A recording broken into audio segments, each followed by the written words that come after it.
नमस्कार, पेप्टेक टाइम मध्य प्रदेश समाचार में आपका स्वागत है। मैं हूं शिवेंद्र शुक्ला और आप देख रहे हैं पॉइंट टू पॉइंट। राजगढ़ में एक युवक के साथ शादी के नाम पर धोखा हो गया। दरअसल यहां पर भी लुटेरी दुल्हन आ गई थी, लेकिन वो तो अचानक जब दूल्हे ने उसका घूंघट उठाया तो उसे पता चला कि मामला कुछ गड़बड़ है। जी हाँ, तो एक बड़ा मामला राजगढ़ से सामने आया है। पॉइंट टू पॉइंट के माध्यम से हम आपको बताएंगे कि आखिरकार इनमें कौन से लोग आरोपी शामिल थे जिन्होंने ये पूरा ब्याह का खेल रचा और उसके बाद फिर दूल्हे को ठगने के चक्कर में थे।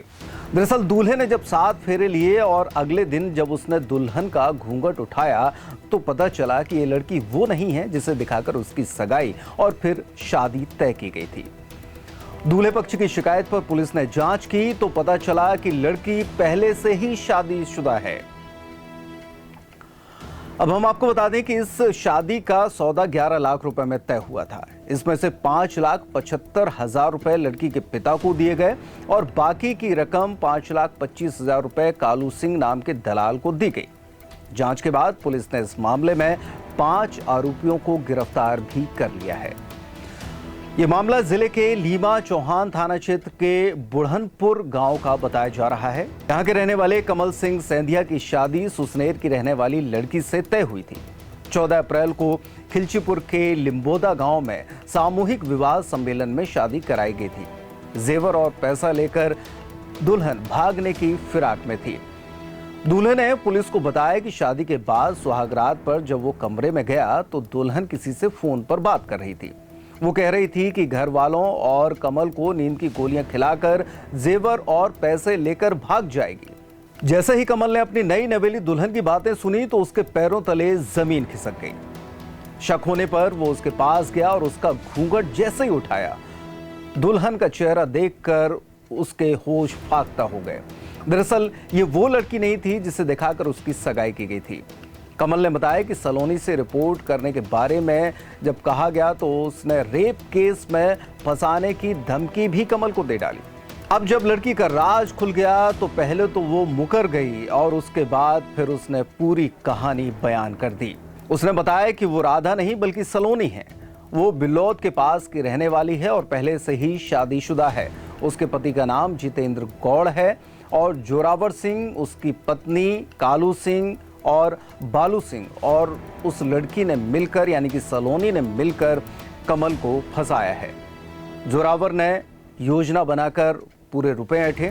उसने भोपाल के एक युवक और महिला के साथ मिलीभगत कर इसको भेजा था। हालांकि सलोनी ने बताया कि वो उनको नहीं जानती। लड़की ने यह भी बताया कि उसने जो रुपए दूल्हे से मिले थे 5,75,000 वो आपस में बांट लिए, जिसमें से दुल्हन को मात्र 30,000 रुपए दिए गए हैं।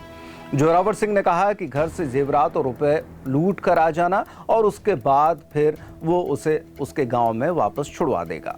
जब बाद में पूछताछ की गई तो पता चला कि दुल्हन का नाम राधा नहीं बल्कि सलोनी है और पहले से शादीशुदा है। परिजन ने 15 अप्रैल को पुलिस को मामले की शिकायत की और इस तरह नकली शादी की साजिश रची है।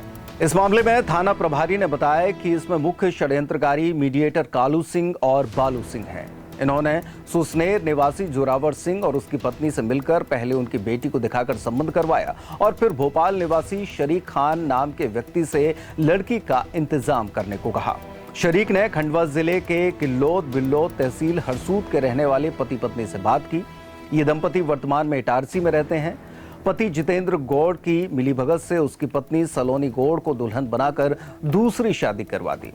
पुलिस ने इस पूरे मामले में 5 आरोपियों को गिरफ्तार कर लिया है। पुलिस ने अब तक दुल्हन बनी सलोनी गौड़ और उसके पति जितेंद्र गौड़, भोपाल निवासी शरीक खान, दलाल कालू सिंह और बालू सिंह को हिरासत में ले लिया है और सभी को सोमवार को कोर्ट में पेश कर इन्हें जेल भेजने की कार्रवाई भी कर दी गई है। जबकि सुसनेर निवासी जोरावर सिंह और उसकी पत्नी अभी भी फरार बताए जा रहे हैं। इस पूरे मामले में दलाल कालू सिंह ने 5,25,000 रुपए लिए थे। शरीक खान ने बिचौलियों को महिला और उसके पति से मिलवाया। शादी में बालू सिंह ने बिचौलिए की भूमिका निभाई और जितेंद्र गौड़ ने 2 लाख रुपए लेकर अपनी पत्नी को शादी के लिए भेजा था। तो इस तरीके से एक और दूल्हा लुटते लुटते बच गया। जैसे ही उसने फोन पर अपनी नई नवेली पत्नी की बातें सुनी और उसके बाद फिर वो सतर्क हो गया। मान लीजिए कि अगर जिस दौरान वो कमरे में घुसा था उस दौरान अगर वो पत्नी लुटेरी दुल्हन अगर फोन पर बात नहीं कर रही होती या अगर पहले से उसने बात कर ली होती तो फिर दूल्हे मियाँ का लुटना तय था और उनके न सिर्फ पैसे बल्कि लाखों रुपए के गहने भी लेकर दुल्हन रफू चक्कर हो जाती। और बाद में जिन लोगों ने ये पूरी साजिश रची थी वे आराम से उसका बंदरबाट करते और एक आदमी एक बार फिर से शादी के झांसे में आकर ठग लिया जाता। आज के पॉइंट टू पॉइंट में बस इतना ही। कुछ और नए टॉपिक्स के साथ आपसे लगातार मुलाकात होती रहेगी। हमारे चैनल को लाइक कीजिए, सब्सक्राइब कीजिए और आपको अगर खबरें और स्टोरी अच्छी लगती हैं तो उन पर अपनी राय जरूर दीजिए। नमस्कार।